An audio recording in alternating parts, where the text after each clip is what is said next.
जय जय राम कृष्ण हरे राम राम जय जय राम कृष्ण हरे जय जय जय जय।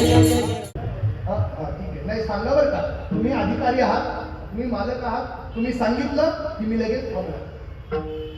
बघा, जगाची सृष्टी ज्यावेळेस परमात्म्याने केली, सर्व काही प्रपंच निर्माण केला, पण निर्माण केल्यानंतर एक मोठं अडचण निर्माण झाली होती. काय अडचण निर्माण झाली होती?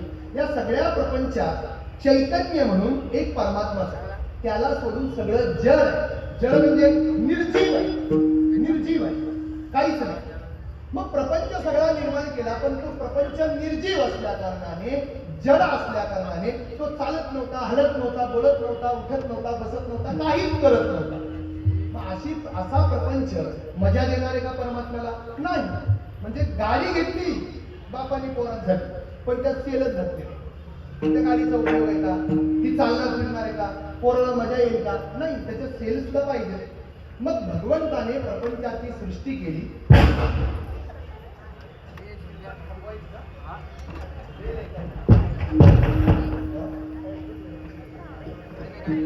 हॅलो, ठीक आहे, थोडक्यात 10 मिनिटात संपवतो. सांगितलं जगताची सृष्टी झाली. सृष्टी झाल्यानंतर आता माझ्याकडे लक्ष द्या, ते उद्या सुद्धा होईल, तिकडे बरोबर. मी उद्या नाही, मी आजच. ठीक आहे, प्रपंचाची सृष्टी केली. सृष्टी केल्यानंतर प्रपंच चालत बोलत हलत फिरत काहीच नाही. देवाला मोठा प्रश्न पडला, काय झालं बरं? मग त्याच्यानंतर त्याला कळालं, चालण्या फिरण्याची शक्ती ही फक्त चैतन्यामध्ये असते, आणि चैतन्य तर मी एकटाच आहे. मग या जगाला चालवायचं असेल, फिरवायचं असेल, बोलवायचं असेल, तर मला याच्यामध्ये शिरावं लागतं. आणि म्हणून उपनिषदातला एक मंत्र आहे. बघा काय मंत्र आहे?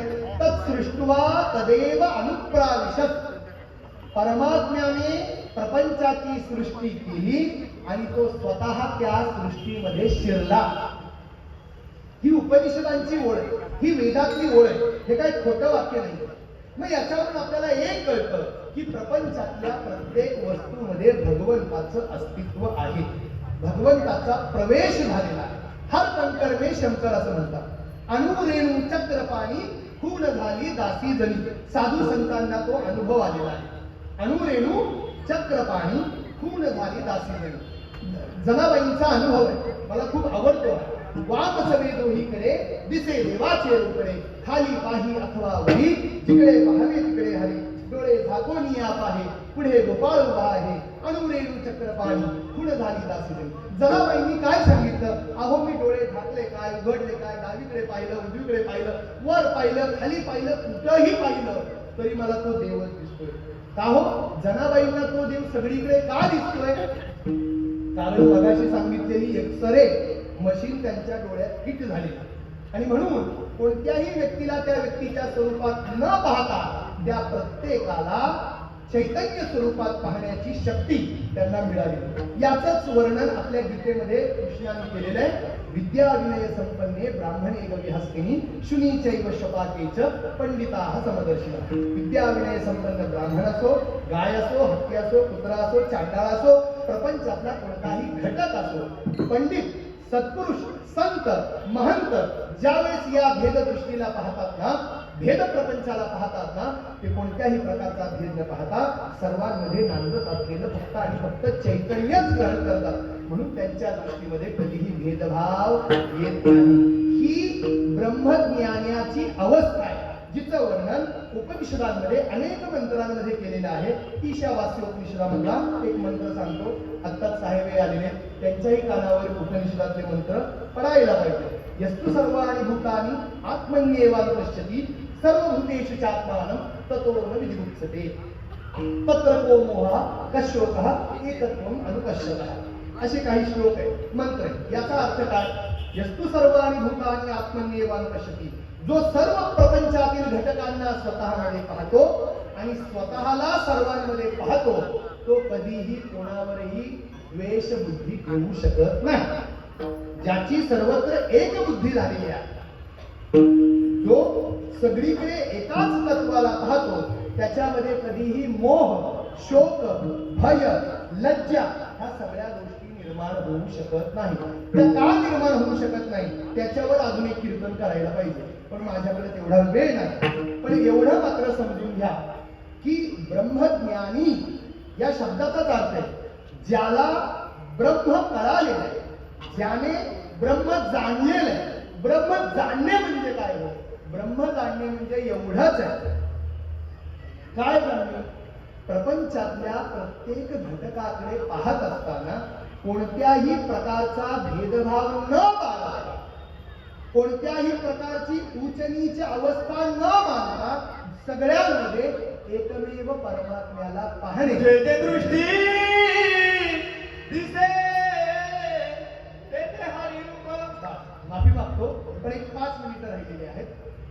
आणि म्हणून सगळ्यांना एका रूपात पाहणं ही साधी सोपी गोष्ट नाही बरं का.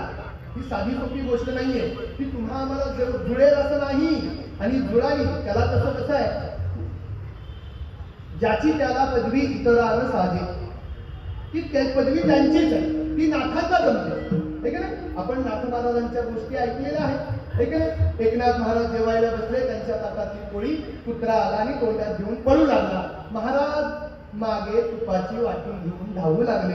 अरे भगवंता, नुसती पोळी नको रे, त्याच्यावर थोडस तुपही घे. आपल्यासारखा दांडक घेऊन पळाला असता. थांब रे, कसा खातो बघतोस तुला. हा फरक आहे, भेद दृष्टी. कुत्र्यामध्येही परमात्मा पाहण्याचं सद्भाग्य किंवा सामर्थ्य नाथांमध्ये. गंगेचं पाणी रखरखत्या उन्हामध्ये, दुष्काळाची परिस्थिती, पाण्याला माणसं वणवण फिरत होती, पण अशा काळात सुद्धा गंगेचं पाणी रस्त्यावर एक अत्यंत व्याकुळ झालेलं गाढव, त्या गाढवाला पाहून त्याच्यावर अंतःकरणापासून दया निर्माण होऊन गाढवाला गंगेचं पाणी पाजलं. का? म्हणजे गाढवाला गाढव समजण्याचा गाढवपणा संत मंडळी करत नाही, आपण करतो, बुद्धिमान मंडळी करतो. गाढवाला जर त्यांनी गाढव म्हणून पाहिलं असतं तर नक्कीच गंगेचं पाणी पाजलं नसतं. त्यांनी गाढवाला गाढव म्हणून पाहिलंच नाही हो, त्यांनी गाढवाला सुद्धा त्या भगवत स्वरूपामध्ये पाहिलं. ही खासियत. आणि ही बुद्धी निर्माण व्हायची असेल ना, तर मग ती नयनांजनी ब्रह्मट ठसा निर्माण होणं गरजेचं. आणि नयनांजनी ब्रह्मट ठसा तो जर निर्माण करायचा असेल, ती स्थिती जर प्राप्त करायची असेल, तर तशा प्रकारच्या सत्पुरुषाला शरण जावं लागतं. कळालं का? आणि सत्पुरुषांना शरण जाण्याची सद्बुद्धी, आता बघा, सत्पुरुषांना शरण जाण्याची सद्बुद्धी अंतःकरणात निर्माण करून घ्यायची असेल ना, तर सद्ग्रंथांचं अध्ययन करणं गरजेचं आहे. सद्ग्रंथांचं अध्ययन नाही करता येत तर एक करा, अशा ठिकाणी या जिथं सद्ग्रंथांवर चिंतन होतं. या चिंतनातून, या श्रवणातून, कारण का श्रवण आमच्या वेदांत शास्त्रानुसार हे पहिलं अंग आहे. आत्मावा अरे द्रष्टव्य, आत्मदर्शन करा. प्रत्येक माणसाला सांगितलंय मंडळी, प्रत्येकाने आत्मदर्शन करा, आत्म्याचा साक्षात्कार घडवून घ्या. स्वतःच्या आत्म्याला फक्त इथपर्यंत पाहू नका, सगळ्यांमध्ये पाहण्याची दृष्टी निर्माण करा. कशी करायची? मग एक करा, आत्मावारे द्रष्टव्य. कथम द्रष्टव्य? कसा पाहायचा? श्रोतव्य, मंतव्य, निधिध्यास्तव्य. श्रवण करा, मनन करा, निधिध्यास करा. मग ज्या वेळेस तुम्ही श्रवण करा, मनन करा, निधिध्यास करा, मग तुम्हाला सुद्धा सर्वाभूती आत्मदर्शन झाल्याशिवाय राहणार नाही. म्हणून आत्मदर्शनासाठी आजच्या काळामध्ये सगळ्यात सोपं साधन जर कोणतं असेल तर ते आहे श्रवण भक्ती. ऐकायचंय, उगीच पारावर बसून नको त्या गप्पा ऐकायच्या नाही. या मंडपामध्ये येऊन भगवंताचं चरित्र ऐकायचं, संतांचं चरित्र ऐकायचं. आणि अशा प्रकारची एक अत्युत्तम संधी, सुवर्ण संधी, आत्मदर्शन प्राप्त करून घेण्यास अपेक्षित असणाऱ्या सद्ग्रंथांच्या श्रवणाची सुवर्ण संधी गेली 23 वर्ष तुम्हाला सर्वांना मिळत आहे. ही खरंच भगवंताची एक प्रकारची कृपाच आहे. आणि ही कृपा, भगवंताची कृपा जी असते ना, ती डायरेक्ट नसते, ती निमित्ताद्वारे. कळालं का? त्याला निमित्त लागतं. डायरेक्ट कृपा केली तर तुम्हाला माहितीये, सगळ्यांनी तपश्चर्या केली, माझा पुढच्या जो मुद्दा होता तो आता मांडू शकत नाही, पण असं म्हणतात सगराची पोरं 60,000 पोरं त्यांचा उद्धार करण्यासाठी त्या इक्ष्वाकू कुळातील प्रत्येक राजा तपश्चर्या करत होता आणि त्या गंगेला पृथ्वी तलावर आणण्याचा प्रयत्न करत होता. पण ती सगळ्यात मोठी अडचण एक होती, कृपा करण्यासाठी ती खाली आली, पण तिचा वेग एवढा असेल की पृथ्वी रसा तळाला. मग मध्ये कोणीतरी जोडणं गरजेचं होतं आणि ते मग कोणाला जोडलं? शंकराने डोक्यावर घेतले तो वेग डोक्यावर धारण केला आणि तिथून तुम्हाला झेपल असं आणि तेवढं गंगा बाहेर पडली. तसं भगवंताची कृपा तुमच्यावर आहे. श्रवणाचं भाग्य लागलंय, पण ती कृपा डायरेक्ट नाही, कोणत्या तरी निमित्ताच्या माध्यमातून होत असेल, करायला पाहिजे, तरच ती आपल्याला झेपेल. आणि ते निमित्त म्हणजे लोकप्रिय आपले आमदार कथोरेजी या निमित्ताच्या माध्यमातून गेली 23 वर्ष सातत्याने भगवंताचं नामसंकीर्तन या ठिकाणी घडत. आणि कलौ केशव कीर्तना हे भागवतातलं वाक्य. कलौ केशव कीर्तना. कलियुगामध्ये तुम्हाला तुमचा उद्धार करायचा आहे का? अहो मग घरदार सोडून प्रपंच सोडून कुठेतरी हिमालयात बसून उलट उभं राहायची गरज नाही. एक करा. काय करा? भजन करा. गोपाल कुमार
काही चुकला असेल, माझ्या वाणीचा दोष आहे, तो इथंच सोडा. आणि जर खरंच काहीतरी चांगलं ऐकायला मिळालं असेल, माझे समर्थ सद्गुरू गुरुवर्य पांडुरंग महाराज असाळ, गुरुवर्य शंकर महाराज असाळ यांचा आशीर्वाद आहे.